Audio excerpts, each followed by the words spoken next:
Olá, eu analisei o caso da Mariana Menezes de Araújo Costa Pinto, 33 anos, vítima que teve como condenado pela sua morte o Lucas Leite Ribeiro Porto, fato que teria ocorrido em 13 de novembro de 2016, em São Luís do Maranhão. Uma série de aspectos chamam atenção neste caso, tá? Entre eles, e a gente começa analisando a informação que nos traz a primeira pessoa que encontrou a vítima no local, e o primeiro elemento que chama atenção é justamente o fato de que a prima da vítima a teria encontrado despida, desacordada, com um travesseiro no rosto, e com sinais de asfixia por tentativa de estrangulamento. É interessante essa versão da forma como ela aparece, por várias razões, entre elas porque ela não é corroborada pelos outros elementos que foram encontrados depois e levantam dúvidas sobre se a cena teria sido realmente essa. Por um momento, eu vou simplesmente ignorar os sinais de asfixia por tentativa de estrangulamento, porque eu não sei de onde saiu isso, se isso sai efetivamente da boca da testemunha, e vou focar simplesmente no despida, tá? Quando nós analisamos as imagens do elevador, a primeira coisa que chama atenção é que não dá para esclarecer se a vítima estava realmente despida da cintura para baixo. Ela não está despida da cintura para cima. Há uma peça de roupa que parece ser uma bermuda colorida que está colocada sobre a bacia da vítima, mas a imagem não permite estabelecer se ela está ou não está de calcinha. O que é curioso, porque quando a vítima vai dar entrada, o corpo da vítima dá entrada no IML para exame, a descrição do perito é que ela se encontra trajando camisa branca, bermuda multicolorida, preta, branca, laranja, que parece ser a bermuda que está colocada sobre o corpo, e calcinha amarela. Então, esse é o primeiro detalhe que chama atenção. Na imagem do elevador não dá para saber se ela está de calcinha, ela entra no IML de calcinha. Na imagem do elevador, a bermuda parece colocada sobre o corpo, ela entra no IML trajando essa bermuda. Então, aparentemente, a bermuda foi colocada, pode ter sido colocada no hospital, pode ter sido colocada no transporte entre a residência, o encontro do corpo, o elevador, na verdade, e o IML.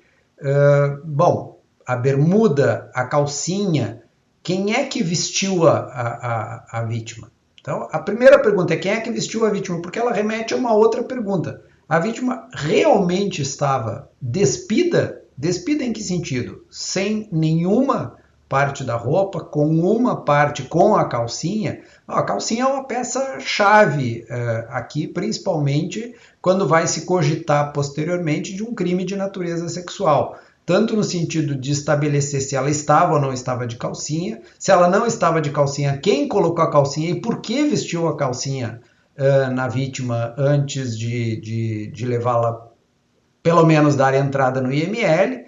Pode ter sido uma preocupação com o pudor da vítima, mas é algo que precisa ser esclarecido. E, obviamente, essa calcinha precisa ser periciada, o que não consta que tenha sido feito. Então, o primeiro elemento que chama atenção é as circunstâncias do encontro do cadáver. A segunda questão que chama atenção é que, de acordo com o laudo de necrópsia, e eu não tive acesso aos documentos hospitalares, mas de acordo com o histórico constante do laudo de necrópsia, o corpo, ela teria dado entrada no hospital às 18h29. 18h29 dada entrada no hospital, o óbito foi dado como tendo ocorrido já a esta hora, que foi o primeiro contato da equipe médica com o corpo, e esse horário foi estabelecido de maneira retrospectiva depois das primeiras tentativas de reanimação, quando então o cardiologista que avaliou após as primeiras tentativas de reanimação já teria constatado uma rigidez cadavérica. Então ele deduz que a vítima já entrou morta no hospital e, portanto, isso acaba fixando a hora do óbito como sendo a hora do primeiro contato com a equipe médica. Isso não é a hora da morte, isso é a hora da constatação da morte. Isso é a primeira coisa que a gente precisa entender. A hora da constatação é a hora em que a equipe verifica que ela está morta. Que horas ela estaria morta? Bom, isso é uma outra questão que terá que ser resolvida num outro lugar. Mas chama a atenção que as imagens do elevador gravadas naquele dia estão com o horário das 18h24 e ela teria dado entrada já 18h29 no hospital. Me parece muito pouco provável e muito pouco plausível que isso tenha acontecido em 5 minutos, ela ter passado do elevador já direto dando entrada no hospital. Então nós temos aí um lapso de tempo que também não tá muito claro.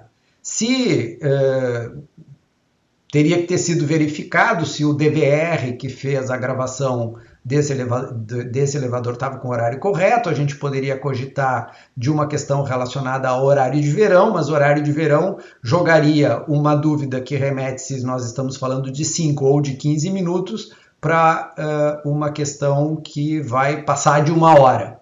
Bom, aí a situação é completamente outra e é pouco plausível que eles tenham levado 1 hora para chegar no hospital. De qualquer maneira, fica como questão também não esclarecida.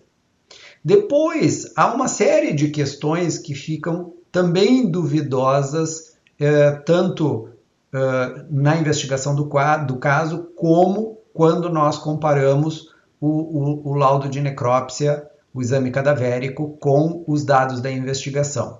Os dados da investigação, por exemplo, trazem que o condenado à época, o Lucas, ele aparecia no elevador apertando o 9º andar no elevador. Ok, isso significa que ele entrou no mesmo elevador que tem uma câmera e que tem um relógio indicando o horário em que a pessoa entrou no elevador. Até aí, nós temos um DVR com um relógio, a mesma margem de erro que nós poderíamos considerar no momento em que o corpo dela é socorrido pelos familiares e levado para o hospital, é a mesma margem de erro, em princípio, que nós vamos aplicar para entrada e saída do Lucas do prédio.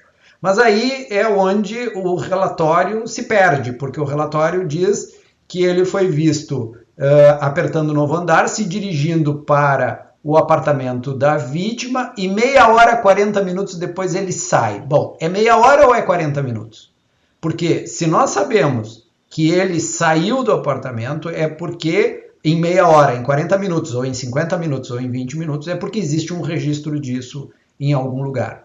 Então, se existe um registro disso, existe também um horário indicando se foi 1/2 hora, 40 minutos. O relatório fornece detalhes das condições em que ele teria saído bastante nervoso, suado, com o rosto mesmo transtornado, a roupa bagunçada, e ao invés de usar o elevador, desce correndo pelas escadas. Bom, então, se alguma imagem o capturou, ou é 1/2 hora, ou é 40 minutos, ou é 32 minutos, ou é 35 minutos, para que tenha todo esse detalhe, todo esse rico detalhamento de em que condições o Lucas sai do apartamento. Então, ou Volto. Se eu tenho a informação detalhada, eu tenho um registro. Se eu tenho um registro, eu tenho uma hora exata, que pelo menos pode ser comparado com a hora do elevador, e aí não é meia hora ou 40 minutos. Né? Nós temos um tempo certo. Num segundo momento, para lá no térreo, ele passa a mão no rosto, passa a mão na cabeça, balança a cabeça, como demonstrando aí que havia participado de algum evento que teria mexido muito emocionalmente com o suspeito. Bom, se ele encontrou a cunhada morta, eu já tenho suficientemente o evento que mexe emocionalmente, independentemente da participação do Lucas no fato, da natureza da participação, dele ter ou não ter participado e da natureza da participação. O simples fato de ele encontrar a cunhada morta poderia explicar todo esse comportamento, dependendo das circunstâncias em que isso ocorreu. Obviamente que daí vão se tirar outras conclusões, mas essas conclusões não se sustentam no simples estado emocional descrito. O estado emocional pode se dever a simplesmente encontrar a cunhada morta. Então, há uma série de questões aqui que estão nebulosas quanto a essa investigação e quanto ao que ela efetivamente foi capaz de apurar e ao que o que consta do relatório, que parece pouco preciso na hora, quando vai definir o horário, e é extremamente preciso quando vai definir o estado emocional e até as roupas em que o Lucas se encontrava. Entretanto, sem ter acesso a esses elementos de investigação, a esses detalhes da investigação, fica difícil de saber se é um relatório simplesmente impreciso ou se houve digamos, um enriquecimento desse relatório que não encontra base na própria investigação. Depois nós vamos para o próprio auto de necrópsia. Ele está incompleto, mas os elementos disponíveis nesse auto de necrópsia não dão sustentação nem à tese de uma violência sexual, nem à tese de uma violência, nem mesmo a hipótese de uma morte por sufocação direta. Em termos de lesões da vítima, o que o auto de necrópsia descreve é uma escoriação com 1 centímetro de comprimento na face anterior do terço inferior do braço direito, então mais ou menos nesta região aqui, uma equimose com 1 centímetro na face posterior do terço inferior do braço direito, então haveria uma escoriação na frente, uma equimose atrás e uma equimose com meio centímetro de comprimento na face posterior do terço inferior do antebraço direito. Então, por aqui, tá? E é isso que... E mais algumas pequenas equimoses que estão descritas, estão representadas no mapa de lesões corporais abaixo do joelho direito, uma equimose, uma escoriação abaixo do joelho direito. E algo muito interessante, que não localizei no laudo pericial, na descrição do laudo, porque ele está incompleto, mas se localiza no mapa de lesões, que é equimose de mucosa ocular. O que sugeriria essa equimose de mucosa ocular, a presença de sangue na mucosa. Então, talvez uma hemorragia, o perito quisera dizer, uma hemorragia de mucosa ocular, que poderia ser uma hemorragia petequial, puntiforme, ou um tanto mais difusa. Como o laudo está incompleto, eu não tenho outros elementos, mas aparentemente o perito juntou essa hemorragia ocular com outros elementos encontrados na necrópsia para concluir que a vítima teria morrido por uma sufocação direta. Como é que ele chega na sufocação direta? Bom, primeiro ele constata que teria havido uma asfixia mecânica. E ele constata isso dizendo que a vítima apresentava sinais clássicos de asfixia. Bom, quais são esses sinais clássicos de asfixia? Os sinais clássicos de asfixia, eu quero mostrar isso para vocês, os sinais clássicos de asfixia, porque este é um slide de sala de aula que mostra ali os sinais clássicos de asfixia. As hemorragias petequiais, que seriam essas pontiformes, que poderiam estar na mucosa ocular ou em outras áreas, no pulmão, no coração, a congestão visceral generalizada, o edema pulmonar, a cianose, uma coloração mais azulada do corpo e a fluidez sanguínea. Como vocês viram abaixo no slide, esse é um slide de aula, esses sinais são considerados obsoletos por sua falta de especificidade. Ou seja, na verdade eles não são provocados pelas asfixias. Eles são provocados por qualquer causa de morte em que haja uma agonia mais ou menos prolongada.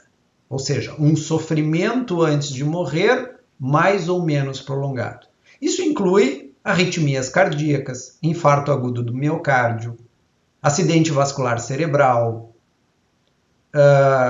afogamentos, que aí nós vamos encontrar outras coisas, mas também estas podem estar presentes nos afogamentos, e inclui também as sufocações. Então, na verdade, é um sem fim de causas de morte, cujos achados dependem muito mais do tempo de agonia do que da causa da morte propriamente dita. Então, pelo menos desde 1974, a literatura especializada na área é clara. Esses sinais não indicam que tenha havido uma morte por asfixia mecânica, que é o que o perito quer dizer quando afirma que houve uma sufocação direta. Ele não se relaciona a uma causa específica da morte. São achados que podem ser encontrados, como eu disse para vocês, são achados que podem estar presentes numa morte por arritmia cardíaca ou por infarto agudo do miocárdio. Então, como é que o perito chega na asfixia? Primeiro, chega pelo caminho errado. A literatura atual, e nós estamos falando pelo menos desde 74, não sustenta esse tipo de conclusão. Para que se conclua por uma asfixia mecânica, nós precisamos encontrar os sinais característicos da asfixia mecânica. Bom, mas o próprio perito diz no laudo que ele não encontrou os sinais característicos da asfixia mecânica. E por isso ele deduz, então, que foi uma asfixia por sufocação direta com o travesseiro. Bom, mas ok, de onde sai o travesseiro? E de onde saem os elementos periciais para tal conclusão? O travesseiro sai do relato da testemunha, que não deveria estar dentro do laudo de necrópsia.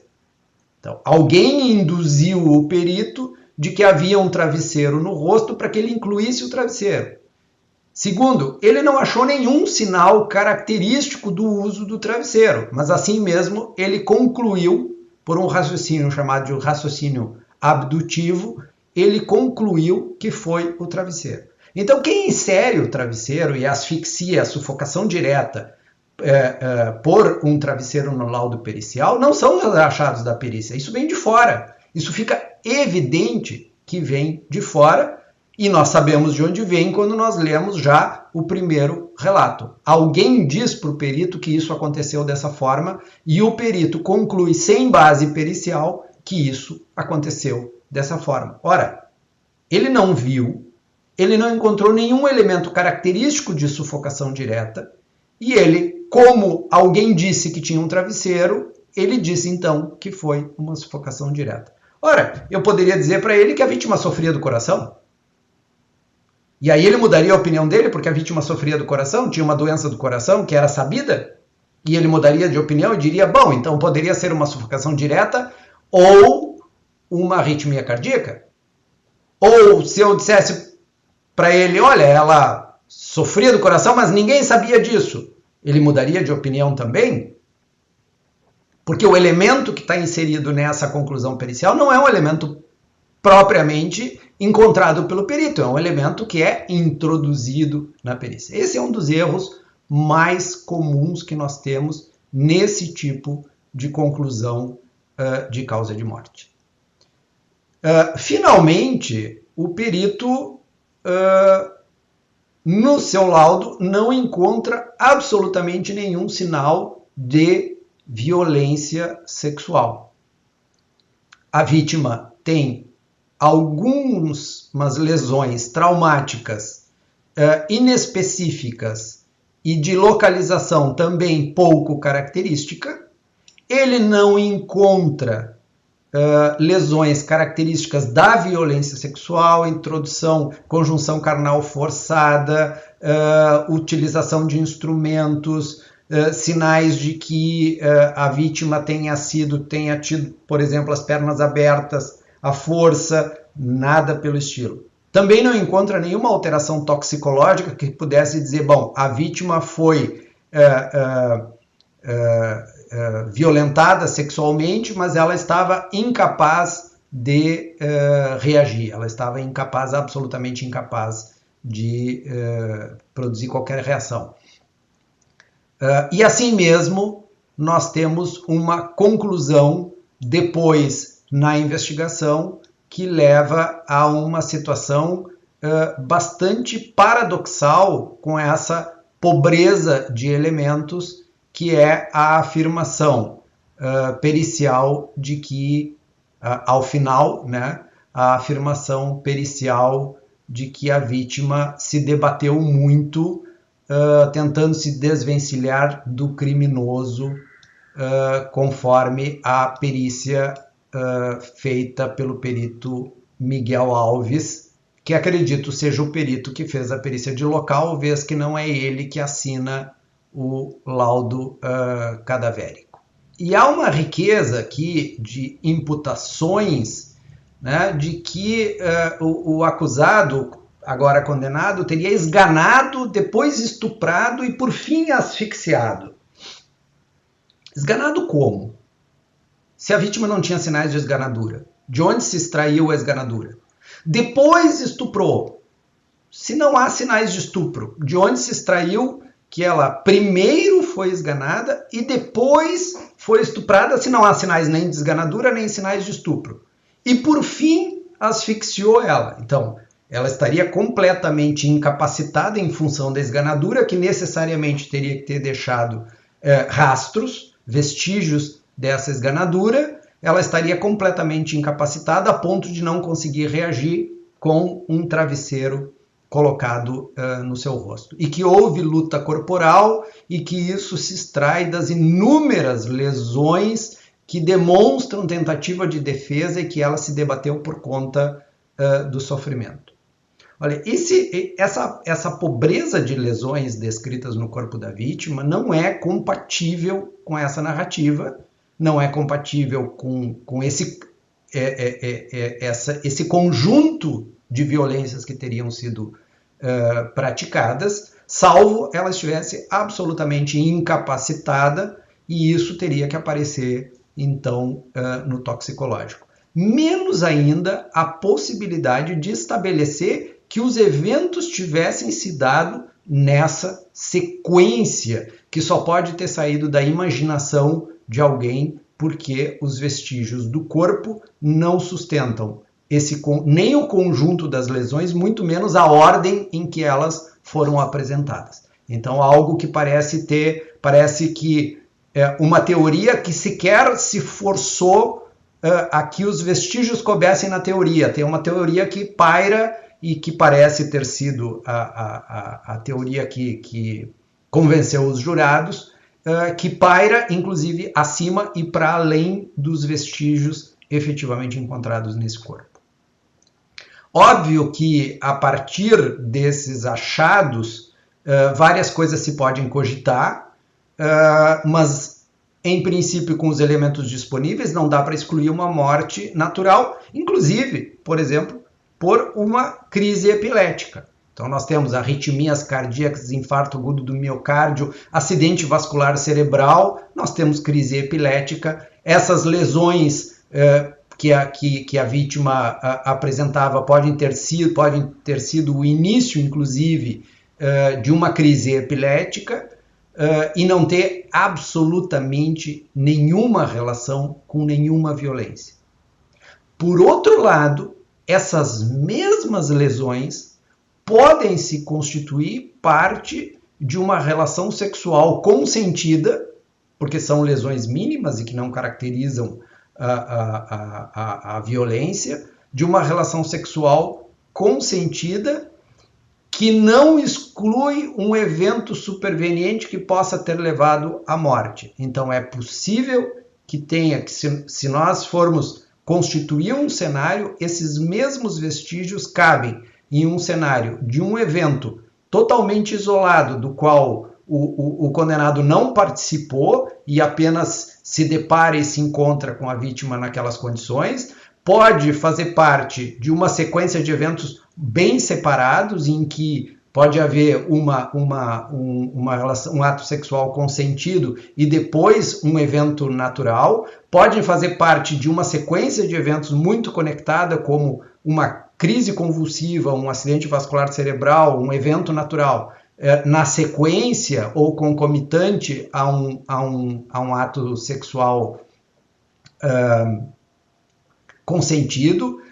Ou seja, há inúmeros cenários aqui que não necessariamente incluem, que não exigem que tenha sido violência praticada. E isso nos remete de volta à questão do despido, né? do corpo despido. Bem, se a vítima dá entrada de calcinha no IML e se deu entrada de calcinha no hospital, isto é pouco provável que no contexto em que um agressor tivesse deixado o travesseiro no rosto da vítima tivesse se preocupado em colocar a calcinha nela. Então nós temos alguma coisa aqui, há elementos aqui que me parece que foram feitos forçados para construir uma narrativa que é uma narrativa acusatória que não se sustenta nos vestígios coletados durante a investigação.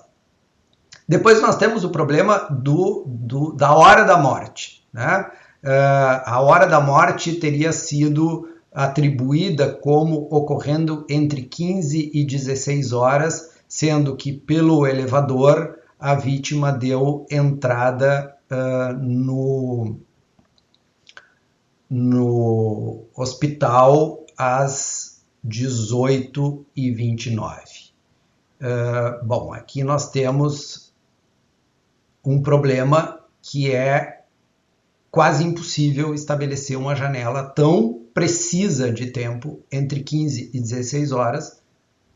Casualmente, convenientemente, é a janela que coloca o acusado no local, mas do ponto de vista técnico, é virtualmente impossível estabelecer uma janela tão precisa de intervalo pós-mortem quando esse corpo que dá entrada no hospital às 18h29 está segundo o médico cardiologista, numa rigidez cadavérica que nós não conhecemos.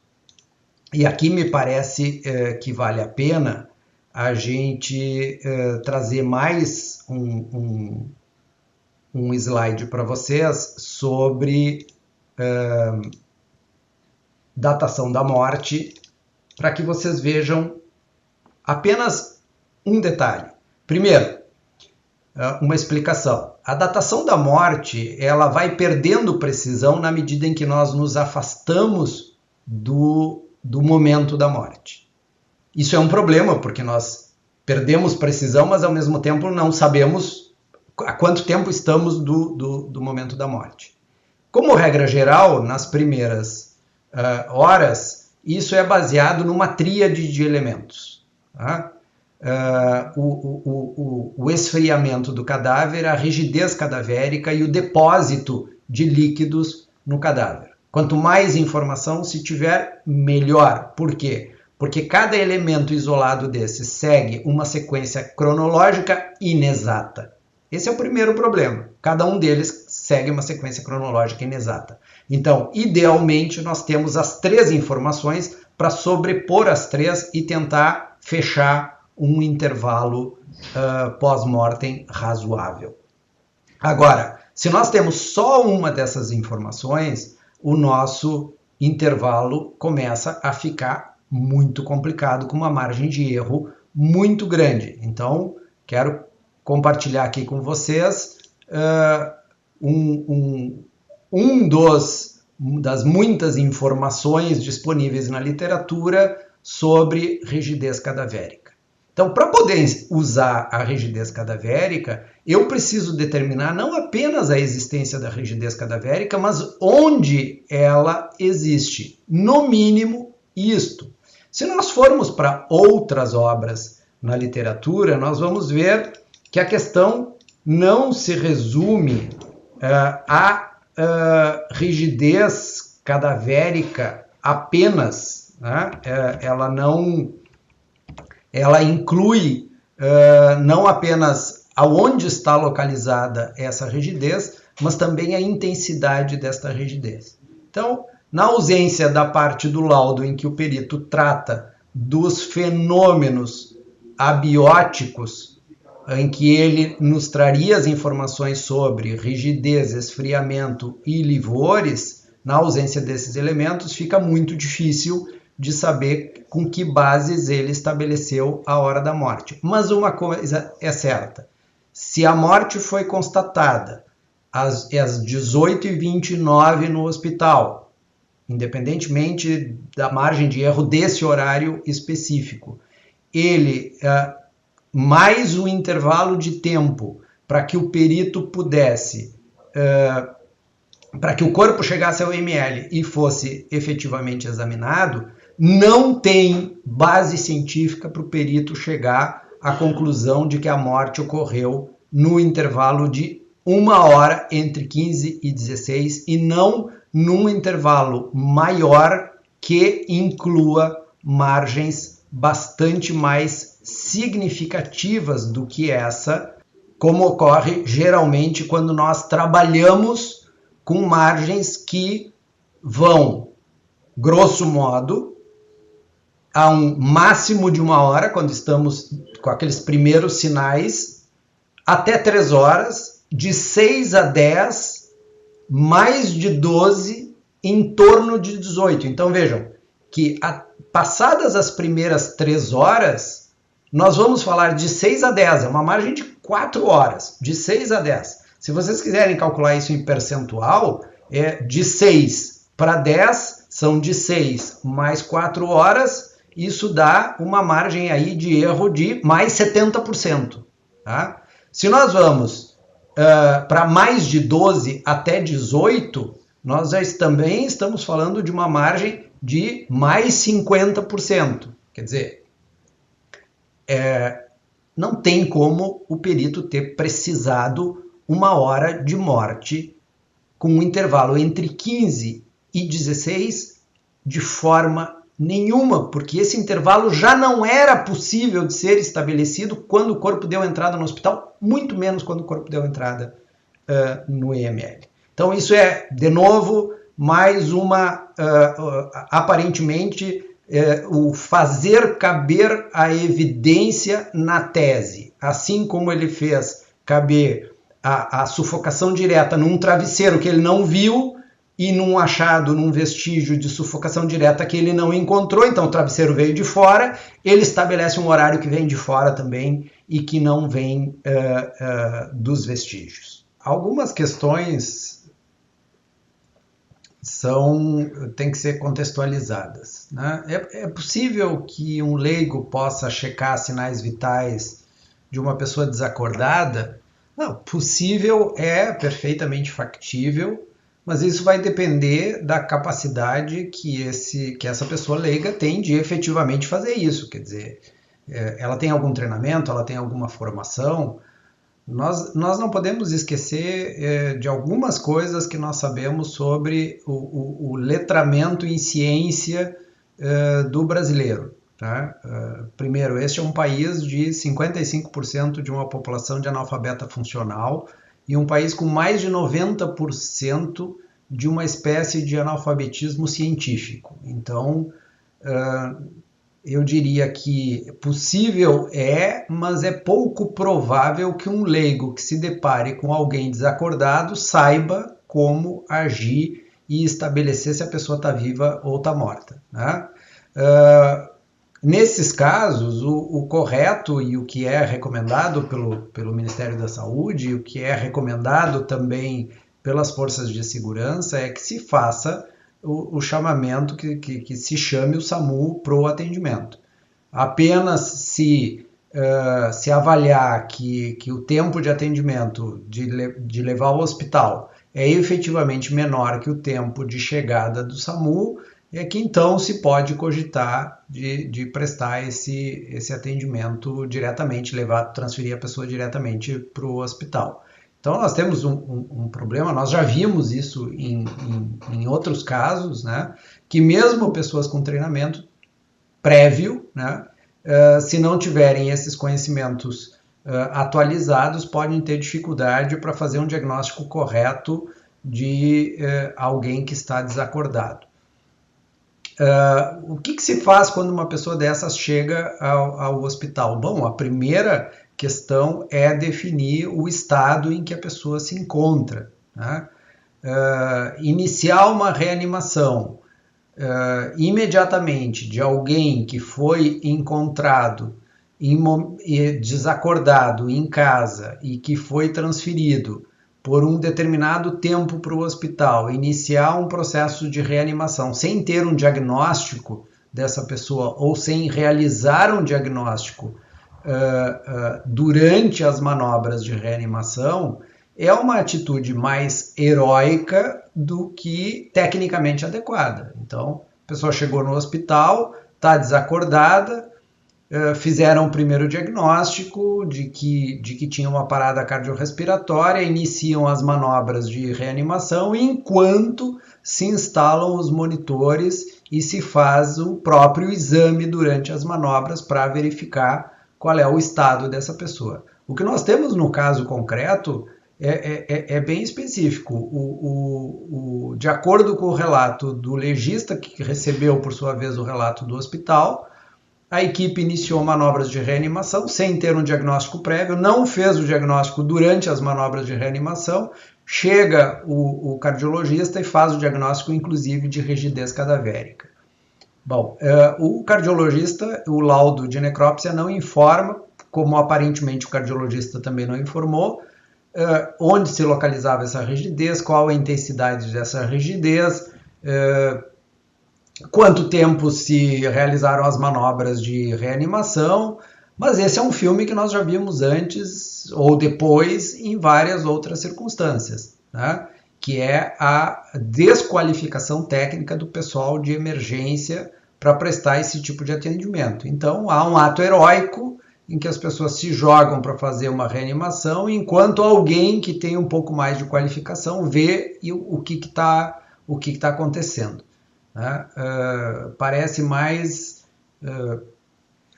o que a gente vê eventualmente do corpo de bombeiros prestando atendimento, muita vontade, pouco treinamento, e que é inadmissível que isso aconteça ainda hoje dentro de hospitais, e que não se saiba quais foram as manobras de reanimação, como foram prestadas, por quem, por quanto tempo. Infelizmente isso se repete à exaustão.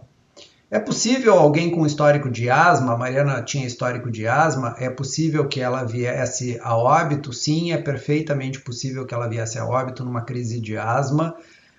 As crises de asma leve, elas podem evoluir muito rapidamente frente a determinadas circunstâncias. Poderiam produzir, eu comentei antes que aquelas lesões no joelho dela poderiam ser produzidas numa situação de morte natural, numa queda ao solo, e ela ter passado mal e ter, seja por uma arritmia cardíaca, pode ser por uma crise de asma também, e podem levar à morte, sim. Tá? O problema retorna ao exame do legista. Ele não consegue diferenciar uma crise de asma de uma arritmia cardíaca de uma sufocação por travesseiro, salvo ele tenha vestígios da sufocação por travesseiro. Tá? Por quê? Porque todas elas vão deixar aquelas características inespecíficas da asfixia. O que é a morte por asma? É uma morte por asfixia. E ela não é diferenciável de outras circunstâncias, simplesmente com esses achados que o legista teria feito no auto de necrópsia. Portanto, eu volto ao que eu comentei antes. O travesseiro veio de fora. O travesseiro não veio do exame necroscópico. O travesseiro não veio do legista. O travesseiro, alguém trouxe o travesseiro para o legista como fato, né? E aí ele insere um fato alheio ao exame dele para chegar a uma conclusão que, casualmente, cai sob medida para o que interessava para a autoridade policial. Bom, infelizmente, isso também é uma regra. Né? Quais marcas as pessoas poderiam encontrar em alguém asfixiado por travesseiro? Bom, para se asfixiar um adulto com um travesseiro, eu preciso que esse travesseiro seja colocado com muita força no rosto desse adulto e que ele, então, primeiro, ele precisa reagir a isso. Né? Então, eu vou ter que ter lesões características e proporcionais a essa reação nas mãos de quem aplicou, e não apenas nas mãos, porque a vítima não reage apenas com as mãos, reage com as pernas, com os pés também. Né? Segundo, eu vou ter que ter algum sinal de que esse travesseiro foi colocado com muita força. Então pode ter aspiração de fibras do travesseiro nas vias aéreas, seja no nariz, seja na garganta da vítima, ou lesões produzidas pela compressão dos lábios da vítima contra os dentes. Então, colocado o travesseiro lá com muita força, salvo a vítima esteja pré-incapacitada, por exemplo, por uso de drogas, coisa que a toxicologia não encontrou, né? Tem que ter uma imobilização dessa vítima, o que provavelmente vai ter que ser feito com o corpo do agressor, ele vai ter que estar montado sobre a vítima, vai ter que usar as suas pernas para imobilizar a vítima, que vai deixar outras lesões compatíveis, e vai ter que pressionar esse travesseiro. E mesmo que a gente não encontre nenhuma fibra, porque o travesseiro, o tecido não soltou nenhuma fibra, ele vai ter que comprimir o nariz e os lábios da vítima sobre os dentes, e isso deixará lesões internas. Pode não deixar nenhuma lesão interna se a vítima não reagir ou não reagir com a intensidade necessária. Mas, de novo, retornando ao caso concreto, se nós não temos evidências de que a vítima estava intoxicada a ponto de estar incapacitada, o que nós esperamos é lesões compatíveis com uma vítima capaz de reagir. Tá? Como é que os legistas podem considerar que uma mulher sem vida pode ter passado por um estupro violento? Não podem. Né? Não podem. Por quê? Porque se um estupro violento num cadáver, o cadáver não reage. Então, as lesões, o estupro não teria sido violento no sentido de produzir lesões capazes de permitir o estupro. Então, seriam as lesões capazes de matarem, não as lesões capazes de permitir o estupro. E o estupro em si não requeriria maior violência, porque a violência já foi usada para matar a vítima. E se não requer maior violência, também não vai produzir as lesões características do estupro, e o legista não vai ter como diferenciar se aquilo foi um estupro ou foi uma relação consentida pré-mortem, né? Uma relação sexual consentida antes. Então, não tem como.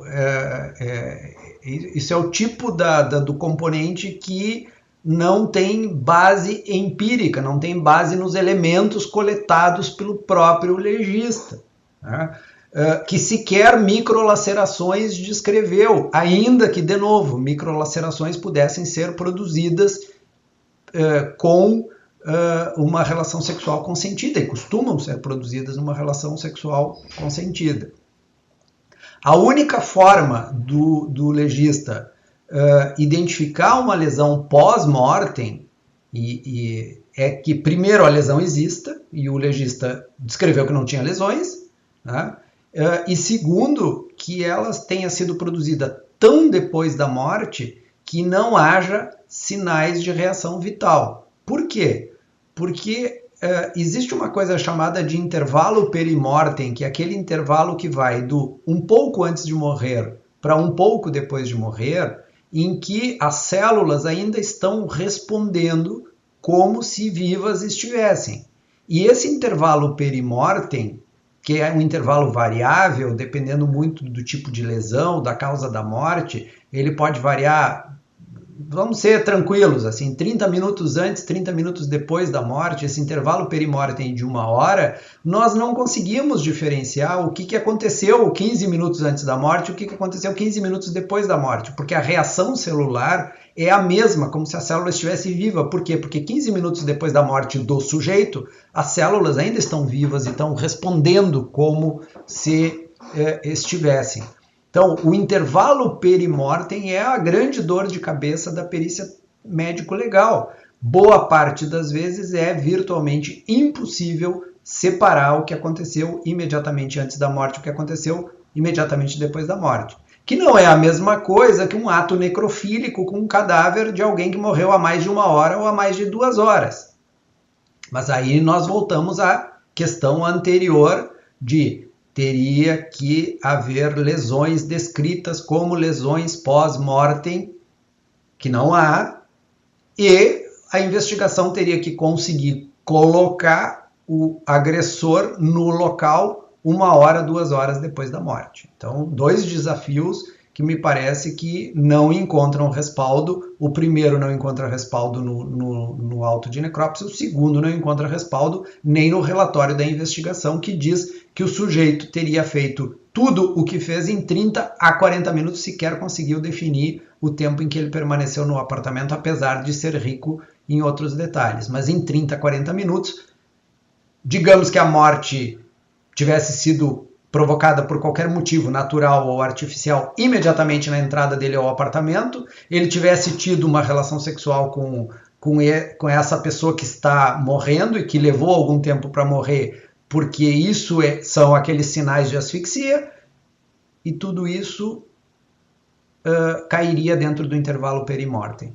Então, não existiam lesões. Se existissem, estariam no intervalo perimortem, o legista não teria como diferenciar. Então, não há base científica para essa afirmação. O que ocorre quando durante a autópsia são encontradas, ou autópsia, não precisa ser autópsia, durante o exame médico legal, pode ser o exame do vivo, né? Durante o exame médico legal são encontradas 2 amostras de esperma de homens distintos. Dá para saber a ordem da relação sexual? Não dá, não tem como, é líquido, misturou, a gente não consegue separar por camadinha, né? De quem teve a relação sexual primeiro, não tem como saber com quem houve a relação sexual primeiro. 2 homens diferentes significa que houve 2 intercursos sexuais em momentos diferentes, que inclusive não apenas não dá para saber quem veio primeiro, como não dá para saber quanto tempo separa um do outro, né? Não temos metodologia para datar esperma na cavidade vaginal, nem na cavidade anal, nem na boca, nem em lugar nenhum. Não há tecnologia para isso. O material pode ficar presente ali por 24, 72, até 96 horas já foi encontrado espermatozoide na cavidade vaginal. Por isso, inclusive, que o protocolo é de coleta, mesmo que tenha se passado até 3 dias, se tenta fazer a coleta. Ele ainda poderá ser encontrado. Claro que a probabilidade diminui na medida em que passa o tempo, mas o tempo é grande e não há como saber, não apenas não há como saber a ordem, como não há como saber quanto tempo separa um do outro. Tá? Não, mas dá para inferir pelo volume, porque se a primeira relação foi 24 horas antes, então a maior parte do líquido já foi embora e ficou pouco volume, e se a relação mais recente vai ter um volume maior. Bom, mas primeiro, não há como saber qual volume é de qual ejaculado. E segundo, nós não temos como saber a priori quanto foi o volume de ejaculado de cada um no momento da relação. Quer dizer, é especulação demais com pouca ciência. Aliás, nenhuma ciência. Né? Finalmente, qual é o procedimento correto de um hospital? Bom, o procedimento correto de um hospital depende do diagnóstico feito no hospital. Veja, depende do diagnóstico feito no hospital. E depende de outras coisas, entre elas a disponibilidade de estruturas de serviços como o Serviço de Verificação de Óbitos, que é um serviço das secretarias de saúde que não está disponível em todos os estados. Mas vamos ao caso concreto. Nesse caso, havia um serviço de verificação de óbitos disponível. Então, o serviço médico hospitalar tem 3 possibilidades. E isso é regulamentado pelo Conselho Federal de Medicina. Tem 3 possibilidades. Fornecer a declaração de óbito, encaminhar para o serviço de verificação de óbitos, ou, entre aspas, encaminhar para o IML. Vamos separar isto. Em que situação o hospital poderá fornecer a declaração de óbito? Ou, digamos o inverso, em que situação o hospital não poderá fornecer a declaração de óbito? Bom, ele não poderá fornecer a declaração de óbito se ele constatar qualquer sinal de violência. Mas não é a violência de alguém que, passando mal, bateu com o joelho no chão e caiu. A violência que, de alguma maneira, faça suspeitar que a morte se deu por causa externa. Lembrando que o conceito de causa externa é mais amplo do que o conceito de violência, como nós lidamos no dia a dia. A causa externa pode incluir, por exemplo, picada de aranha, picada de cobra, essas são causas externas. Intoxicação por medicamento, são causas externas.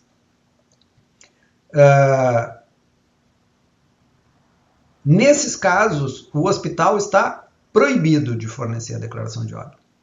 É vedado. Ele tem que, entre aspas, encaminhar para o IML. E por que eu estou dizendo entre aspas? Porque não é o hospital que encaminha para o IML. O IML é um serviço que pertence ao subsistema investigativo dentro do grande sistema criminal. Quem aciona o IML é a polícia judiciária, não é nem a polícia militar. Quem aciona o IML é a polícia judiciária. Portanto, tem que haver um registro de ocorrência, um boletim de ocorrência, para que então seja encaminhado o corpo para o IML. Então, o que acontece nesse caso? O hospital está impedido de fornecer e ele não propriamente encaminha. Alguém tem que proceder ao registro policial para que a autoridade policial ou quem por ela esteja atuando naquele momento, em seu nome esteja atuando naquele momento, faça o encaminhamento do corpo para o IML, porque o hospital está impedido de fornecer a declaração de óbito. Se o hospital não está impedido porque não há sinais de morte violenta, ele tem 2 alternativas. Então, ele fornece a declaração de óbito ou ele encaminha para o SVO. Em que situações ele vai encaminhar para o SVO? Naquelas situações em que a morte foi não presenciada e naquelas situações em que há dúvida razoável sobre a causa da morte, que é o que preenche os dois requisitos. Se o médico se o cardiologista fez o diagnóstico de que a morte já havia ocorrido quando deu a entrada no hospital, foi uma morte não presenciada. E segundo, era uma mulher jovem que morreu de causas indeterminadas, portanto, cabia o encaminhamento para o SVO. Caso o hospital tivesse presenciado a morte ou pudesse estabelecer uma causa de morte, pelo menos de forma razoável, ou seja, além de ter presenciado a morte, conseguiu ligar um monitor cardíaco e verificar a existência de uma arritmia cardíaca, e essa é uma causa idônea para a morte, então o hospital está autorizado a preencher a declaração de óbito. Então vejam, neste caso estava correta a conduta hospitalar de encaminhar para o SVO, e caberia ao SVO, verificando sinais de violência, então encaminhar para o IML. Esse é o procedimento correto. Entretanto, existe uma zona cinzenta que envolve a suspeita de que a morte tenha ocorrido por causas violentas, e essa suspeita pode ser fundada ou infundada, quer dizer, qualquer um pode levantar essa suspeita. Continua havendo a necessidade do boletim de ocorrência e continua havendo a necessidade de que seja a autoridade policial, ela ou quem por ela responde naquele momento, o plantonista da delegacia, de fazer o encaminhamento para o IML.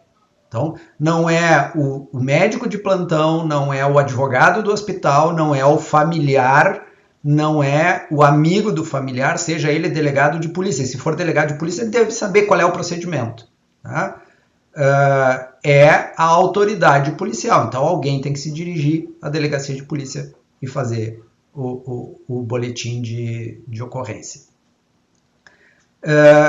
Finalmente, quanto à possibilidade de alguém ter o seu estado de saúde agravado pela forma como é transportado ao hospital, eu diria que o problema não é o transporte ao hospital, o problema é a não oferta do socorro imediato, né? E aí nós voltamos para a questão do letramento ou da capacitação do cidadão médio brasileiro para prestar primeiros socorros. Essa é uma deficiência educacional de base. Isso deveria ser ensinado pelo menos no ensino médio. Porque, nesse caso, se nós vamos cogitar de agravamento do estado anterior em função do transporte, das condições de transporte, a gente teria que colocar no outro lado da moeda o tempo de resposta de qualquer serviço de emergência. Então, são dois lados da mesma moeda, né? Pelo menos para casos clínicos. Quando a gente fala de casos traumáticos, acidente de trânsito, não são dois lados da mesma moeda, porque no acidente de trânsito a questão da imobilização cervical, da prancha de imobilização, são determinantes do resultado, porque o mais provável é que tenha havido algum trauma que seja agravado pelo transporte. Mas nesse caso concreto, quando a gente está cogitando de uma doença pré-existente, eu diria que eles compõem os dois lados da mesma moeda, e que o que faria a diferença é a oferta de atendimento de urgência na hora. Isso sim poderia ter pesado no resultado se as pessoas ali fossem minimamente capacitadas para isso, mas isso é um problema educacional nacional, não é um problema individual.